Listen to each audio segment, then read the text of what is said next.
आपको अहम खबर दें कि OIC CFM के 18वें गैर मामूली इजलास में वजीर खारजा बिलावल भुट्टो की वक़्त, इस बारे में भी आपको बताएंगे। लेकिन आपको खबर दें, हुकूमत ने मलिक अमजद जुबैर टोआना को चेयरमैन FBR लगाने का फैसला कर लिया है और एक नया चेयरमैन FBR लगाया जा रहा है हुकूमत की जानिब से। यह बड़ा फैसला हुकूमत की जानिब से किया गया। मंजूरी काबीना सर्कुलेशन के जरिए दी जाएगी।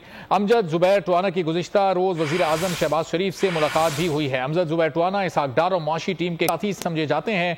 साबिक चेयरमैन FBR आसिम अहमद गुज़िश्ता जुमेरात को रिटायर हो चुके हैं। Amjad Zubair Tiwana member on land revenue operations के तौर पर FBR में काम कर रहे हैं। हुकूमत ने मलिक अमजद जुबैर टोआना को चेयरमैन FBR लगाने का फैसला कर लिया। अमजद जुबैर टोआना की तैनाती की समरी की मंजूरी काबीना सर्कुलेशन के जरिए देगी। अमजद जुबैर टोआना की गुज़िश्ता रोज वज़ीर आज़म शहबाज शरीफ से मुलाकात हुई थी। अमजद जुबैर टोआना इसहाक डार और मुआशी टीम के करीब समझे जाते हैं।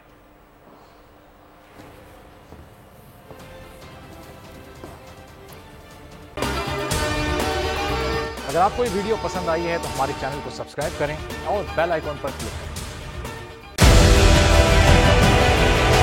डिजिटल लोन स्कैम, आवाम को कर्जों के जाल में फंसाकर लूटने वाले भेड़िए बेनकाब। बोल की काविशें बाराबर साबित हो गईं। ऑनलाइन कर्ज माफिया के गिर्द घेरा तंग हो गया है। बोल ने दिया अपने आवाम का साथ, उठाई इस स्कैम के खिलाफ आवाज। बोल की डिजिटल लोन स्कैम के खिलाफ आगाही मुहिम की सबसे बड़ी ट्रांसमिशन 59% आवाम ने देखी अपनी स्क्रीन पर, क्योंकि बोल है पाकिस्तान का नंबर 1 न्यूज चैनल। सब्सक्राइब करें और बेल दबाएं ताकि कोई खबर रह न जाए।